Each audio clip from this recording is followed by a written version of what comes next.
നമസ്കാരം. ഒറിഗാനോ എന്ന സസ്യത്തെയാണ് ഈ വീഡിയോയിലൂടെ പരിചയപ്പെടുത്തുന്നത്. നാവിൽ വെള്ളമൂറുന്ന സ്വാദും സുഗന്ധവും ഇഷ്ടപ്പെടുന്ന പുതുതലമുറയുടെ ഇഷ്ടവിഭവങ്ങൾക്ക് രുചിയും മണവും ഗുണവും നൽകുവാൻ ചേർക്കുന്ന ഇലക്കറിയാണ് ഒറിഗാനോ. ഒറിഗാനോയുടെ ഉണങ്ങിയ ഇലകൾ നമ്മുടെ നാട്ടിൽ വിപണിയിൽ ലഭ്യമാണ്. പുതിന കുടുംബമായ ലാമിയേസി കുടുംബത്തിലെ ഒറിഗനം ജനുസിൽ വൾഗാരെ സ്പീഷീസ് ആണ് ഒറിഗാനോ. ഒറിഗാനോ എന്ന വാക്ക് 18-ാം നൂറ്റാണ്ടിന്റെ മധ്യകാലം മുതൽ ഉപയോഗിച്ചു വരുന്നു. ഈ വാക്ക് ഗ്രീക്ക് ഭാഷയിൽ നിന്നും ഉണ്ടായതാണ്. പർവ്വതം എന്നർത്ഥം വരുന്ന ഓറോസ് എന്ന വാക്കും സന്തോഷം എന്നർത്ഥം വരുന്ന ഗാനോസ് എന്ന വാക്കും ചേർന്നാണ് ഒറിഗാനോ എന്ന വാക്കുണ്ടായത്. അതിനാൽ ആ വാക്കിന്റെ അർത്ഥം പർവ്വതത്തിന്റെ സന്തോഷം എന്നാണ്. ഇതിന്റെ ശാസ്ത്രീയ നാമം ഒറിഗനം വൾഗാരെ എന്നുള്ളതാണ്. മലയാളത്തിൽ ഇതിനെ ഒറിഗാനോ, കാട്ടുമറുവ, ഒറഗാനോ, കാട്ടുമരുവ എന്നൊക്കെ വിളിക്കാറുണ്ട്. ഇംഗ്ലീഷിൽ ഇതിനെ ഒറിഗാനോ, വൈൽഡ് മജോറം, സ്വീറ്റ് മജോറം എന്നൊക്കെയാണ് ഇതിനെ വിളിക്കുക. സംസ്കൃതത്തിൽ ഇതിനെ മറുവക എന്ന് വിളിക്കാറുണ്ട്. ഹിന്ദി ഭാഷയിൽ ഇതിനെ സത്ര എന്നും മിർസാൻജോഷ് എന്നും ബാൻ തുളസി എന്നും ഒക്കെ വിളിക്കാറുണ്ട്. കന്നഡ ഭാഷയിൽ ഇതിനെ മരുക എന്നാണ് വിളിക്കുക. തെലുങ്ക് ഭാഷയിൽ ഇതിനെ മൃദുമരുവാമു എന്നാണ് പറയുക. കാണപ്പെടുന്ന സ്ഥലങ്ങളെ നോക്കാം. ഇതിന്റെ ജന്മദേശം മെഡിറ്ററേനിയൻ പ്രദേശങ്ങളാണ്. പക്ഷേ മിതശീതോഷ്ണ വടക്കൻ അർദ്ധഗോളത്തിൽ വ്യാപകമായി ഇവ വളരുന്നുണ്ട്. ഉയരമുള്ള സമതലങ്ങൾ, പുൽമേടുകൾ, വനങ്ങളുടെയും വയലുകളുടെയും അതിർത്തികൾ എന്നിവിടങ്ങളിൽ ഇവയെ കാണാം. നമ്മുടെ നാട്ടിലും ഇവ വളരും. വളരെ ചുരുക്കം ചിലര് ഇതിനെ നട്ടു വളർത്തുന്നുമുണ്ട്. രൂപകരണം നോക്കാം. ഒറിഗാനോ ചെടി 20 തുടങ്ങി 80 സെന്റിമീറ്റർ വരെ ഉയരത്തിൽ വളരും.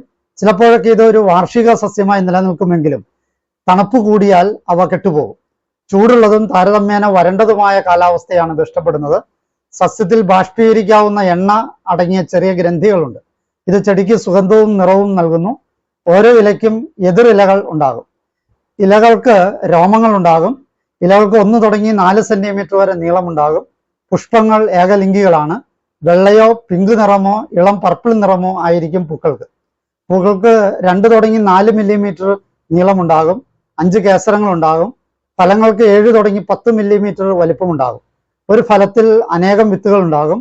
ഫലം ഉണങ്ങിയാലും സ്വാഭാവികമായി അത് പിളരില്ല. വിത്ത് മുളപ്പിച്ചും തണ്ട് നട്ടും പുതിയ ചെടികൾ ഉണ്ടാക്കാവുന്നതാണ്. ഇനങ്ങളെ നോക്കാം. വൈൽഡ് മർജോറം എന്നും സ്വീറ്റ് മർജോറം എന്നും 2 ഇനങ്ങൾ വ്യാപകമായി പാചക സസ്യങ്ങളായി ഉപയോഗിക്കുന്നു. പ്രത്യേകിച്ച് Turkish, Greek, Spanish, Italian, French പാചക രീതികളിൽ ഉപയോഗിക്കുന്നുണ്ട്. ഒർഗാനോയുടെ പല ഉപജാതികളും ഇനങ്ങളും നൂറ്റാണ്ടുകളായി മനുഷ്യർ വികസിപ്പിച്ചെടുത്തിട്ടുണ്ട്. ഒറിഗനം വൾഗേർ, ഒറിഗനം ഓണേറ്റ്, ഒറിഗനം സിറിയക്കം എന്നിവ വികസിപ്പിച്ചെടുത്തവയാണ്. കൂടാതെ സങ്കര ഇനങ്ങളും ഉപജാതികളുമുണ്ട്. ഒർഗാനോ എന്ന് വിളിക്കപ്പെടുന്ന മറ്റ് സസ്യങ്ങളുമുണ്ട്. ക്യൂബൻ ഒർഗാനോ അത്തരത്തിലുള്ള ഒന്നാണ്. മറ്റൊന്ന് മെക്സിക്കനോ ഒർഗാനോ അത്തരത്തിലുള്ള ഒന്നാണ്. വേറൊന്ന് ഒർഗാനോ ചിക്കറ്റോ. ഇവയൊക്കെ ഈ ഒർഗാനോ ആയിട്ടാണ് കണക്കാക്കപ്പെടുന്നത്, യഥാർത്ഥത്തിൽ ഒർഗാനോ അല്ലെങ്കിൽ. ഒർഗാനോ ചെടിയുടെ ഇലകളിൽ നിന്നാണ് ഒർഗാനോ ആവശ്യ എണ്ണ വേർതിരിച്ചെടുക്കുന്നത്. പൊതു ഉപയോഗങ്ങളെ നോക്കാം. ഒറിഗാനോ ഒരു അലങ്കാര സസ്യമായി പൂന്തോട്ടങ്ങളിൽ നട്ടുപിടിപ്പിക്കാറുണ്ട്. ഒറിഗാനോ ഒരു പാചക സസ്യമാണ്. ഒറിഗാനോയുടെ ഇലകൾ പച്ചയ്ക്കും ഉണങ്ങിയും ഉപയോഗിക്കാം. ഉണങ്ങിയ ഇലകൾക്കാണ് കൂടുതൽ ഗന്ധമുള്ളത്. പിസ്സ, പാസ്ത, ബർഗർ, വറുത്ത ഇറച്ചികൾ, തക്കാളി സോസ്, ഫ്രൈഡ് പച്ചക്കറികൾ തുടങ്ങിയ വിഭവങ്ങൾക്ക് സ്വാദും സുഗന്ധവും നിറവും കിട്ടാൻ ഒറിഗാനോ ഇലകൾ കൂടിയേ തീരും. വറുത്തതും പൊരിച്ചതും ഗ്രില്ല് ചെയ്തതുമായ പച്ചക്കറികൾ, ഇറച്ചി, മീൻ എന്നിവയിലാണ് ഇവയുടെ ഇലകൾ കൂടുതൽ ഉപയോഗിക്കാറുള്ളത്. വിഭവങ്ങൾ തയ്യാറാക്കുമ്പോൾ അവസാനം മാത്രമാണ് ഇതിന്റെ ഇലകൾ ചേർക്കുക. നേരത്തെ ചേർത്താൽ ഇലകളുടെ സുഗന്ധം നഷ്ടപ്പെടും എന്നതുകൊണ്ടാണത്. ഇറ്റാലിയൻ പാചക രീതിയിൽ ഒരു പ്രധാന സസ്യമാണ് ഒറിഗാനോ. തെക്കൻ ഇറ്റലിയിൽ ഇത് കൂടുതലായും വടക്കൻ ഇറ്റലിയിൽ കുറവായും ഉപയോഗിക്കുന്നു. മെഡിറ്ററേനിയൻ തടത്തിലെയും ലാറ്റിൻ അമേരിക്കയിലെയും പാചക രീതികളിൽ, പ്രത്യേകിച്ച് മെക്സിക്കൻ പാചക രീതികളിലും അർജന്റീനിയൻ പാചക രീതികളിലും ഒറിഗാനോ വ്യാപകമായി ഉപയോഗിക്കുന്നുണ്ട്. ടർക്കിഷ് പാചക രീതിയിൽ ഒറിഗാനോ ആട്ടിറച്ചിയുടെ രുചി കൂട്ടാൻ ഉപയോഗിക്കാറുണ്ട്. പോർച്ചുഗീസിൽ തക്കാളി, കുക്കുംബർ എന്നീ സാലഡുകളിൽ ഉണങ്ങിയ ഒറിഗാനോ ചേർക്കാറുണ്ട്. ഉണക്കിയും ഇതും പൊടിച്ചതുമായ ഇലകൾ സാലഡിന് രുചി കൂട്ടാൻ ഗ്രീസിൽ ഉപയോഗിക്കുന്നുണ്ട്. ഇത് മാംസം, മത്സ്യവിഭവങ്ങൾ എന്നിവ സീസൺ ചെയ്യാൻ വേണ്ടിയിട്ട്, കാത്തു സൂക്ഷിക്കാൻ വേണ്ടി ഉപയോഗിക്കാറുണ്ട്. അൽബേനിയയിൽ ഇത് ഉണങ്ങിയ ഓർഗാനോ ഹെർബൽ ടീ ഉണ്ടാക്കാനായിട്ട് ഉപയോഗിക്കുന്നുണ്ട്.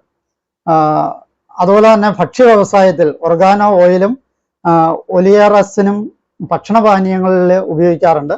ഒർഗാനോ ഓയിൽ ലഹരി പാനീയങ്ങളിലും ഉപയോഗിക്കുന്നുണ്ട്. രാസഘടകങ്ങളെ നോക്കാം.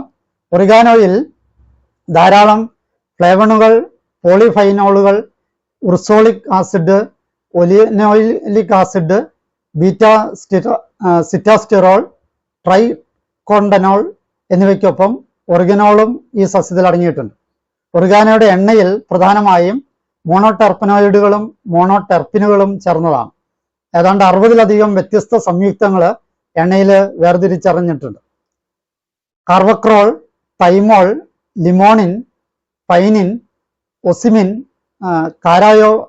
കാരിയോഫിലിൻ എന്നീ രാസസംയുക്തങ്ങളാണ് ഈ ഒറിഗാനോയെ സുഗന്ധപൂരിതമാക്കുന്നത്.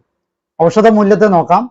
തലവേദന, തിമിരം, ജലദോഷം, പനി, മൂക്കടപ്പ്, വില്ലൻ ചുമ, ബ്രോങ്കൈറ്റിസ്, ആസ്മ, ചുമ, തൊണ്ടവേദന, മുറിവ്, രക്തത്തിലെ പഞ്ചസാര, പേശീവേദന, മലബന്ധം, അതിസാരം, ദഹനക്കേട് എന്നിവയ്ക്ക് ചികിത്സിക്കുന്നതിനായി നാട്ടുവൈദ്യത്തിൽ ഉപയോഗിക്കുന്നുണ്ട്. ബാക്ടീരിയക്കെതിരെ പോരാടുക, ക്യാൻസറിനെതിരെ പോരാടുക എന്നീ സ്വഭാവങ്ങൾ ഒറിഗാനോയ്ക്കുണ്ട്. മൃഗങ്ങളിൽ നടത്തിയ പഠനങ്ങളിൽ auto immune arthritis, allergic asthma, rheumatoid arthritis എന്നിവയിലേക്ക് നയിക്കുന്ന നീരുകളെയും വീക്കങ്ങളെയും കുറയ്ക്കുന്നതായിട്ട് കണ്ടെത്തിയിട്ടുണ്ട്. നാഷണൽ ലൈബ്രറി ഓഫ് മെഡിസിൻ പറയുന്ന അനുസരിച്ച് ചുമ, ആസ്മ, അലർജികള്, ബ്രോങ്കൈറ്റിസ്, ആർത്തവവേദന, റുമറ്റോയിഡ് ആർത്രൈറ്റിസ്, മൂത്രനാളിയിലെ അണുബാധ, തലവേദന, പ്രമേഹം, മോണയിൽ നിന്നുള്ള രക്തസ്രാവം, ഹൃദയ പ്രശ്നങ്ങൾ, കൊളസ്ട്രോൾ എന്നിവയ്ക്ക് ഒറിഗാനോ ഉൽപ്പന്നങ്ങൾ ഉള്ളിൽ സേവിക്കുന്നത് നല്ലതാണത്രേ.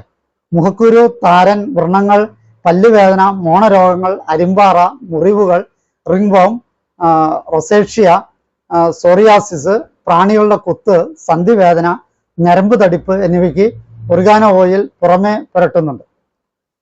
ചരിത്രം നോക്കാം. 2ാം ലോക മഹായുദ്ധത്തിൽ നിന്ന് മടങ്ങിയെത്തിയ സൈനികർ നൂറ്റാണ്ടുകളായി തെക്കൻ ഇറ്റലിയിൽ കഴിച്ചുകൊണ്ടിരുന്ന പിസ സസ്യം, അവർ പിസ സസ്യം എന്നാണ് വിളിച്ചുകൊണ്ടിരുന്നത്, അതിനെ കൊണ്ടുവന്നതോടുകൂടിയാണ് US-ൽ ഇതിന്റെ ജനപ്രീതി ആരംഭിച്ചത്.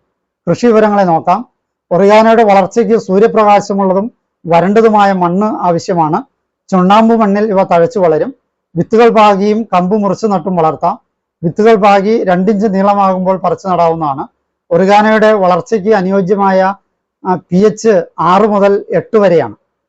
10 സെന്റിമീറ്റർ അകലത്തിലാണ് നടാറുള്ളത്. വസന്തത്തിന്റെ തുടക്കത്തിൽ ഒറിഗാനോ നട്ടുപിടിപ്പിക്കാറാണ് പതിവ്.